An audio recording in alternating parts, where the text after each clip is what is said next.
ঐক্যমত্য কমিশনের সাথে দীর্ঘদিন যাবৎ রাজনৈতিক দলগুলোর খোলামেলা অনেক ব্যাপারে আলোচনা হচ্ছে এবং এখনও এটা চলমান।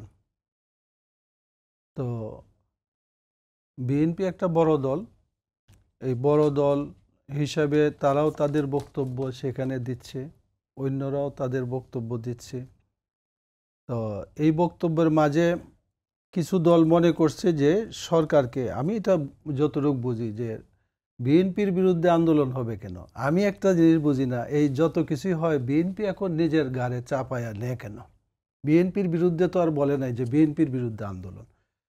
এখন সরকার যেমনটা, যেই সরকারই আছে, সরকার তো একটা আছে দেশে, অন্তর্বর্তীকালীন সরকার আছে, দাবি দাবা এখন কোনো কিছু করতে হইলে তার মাধ্যমে করতে হবে। এমনকি আমরা আগামী জাতীয় নির্বাচন সুষ্ঠু, সুন্দর, নিরপেক্ষ ভালো একটা নির্বাচন যদি চাই, এইটাও তাকে দিয়েই আমাদের করাতে হবে। এখানে তো আর বিএনপি বসতে পারবে না বা অন্য কোনো দল বসতে পারবে না। এবং এই সরকার, আমরা মনে করি এই সরকার জনতার সরকার, সকল মানুষের সরকার যেভাবেই হয়েছে।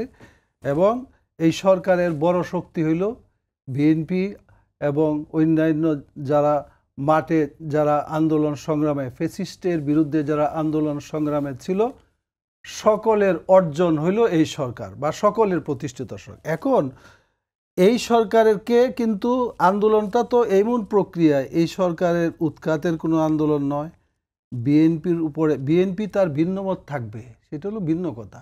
ভিন্ন মত থাকার, বিএনপির একটা ভিন্ন মত থাকতে পারে, দলও বড়, তারা যে কোনোভাবে ভিন্ন মত থাকবে, তারা তাদের ভিন্ন মত ভিন্নভাবে প্রকাশ করবে, অন্যরা তাদের মত ভিন্নভাবে প্রকাশ পাবে।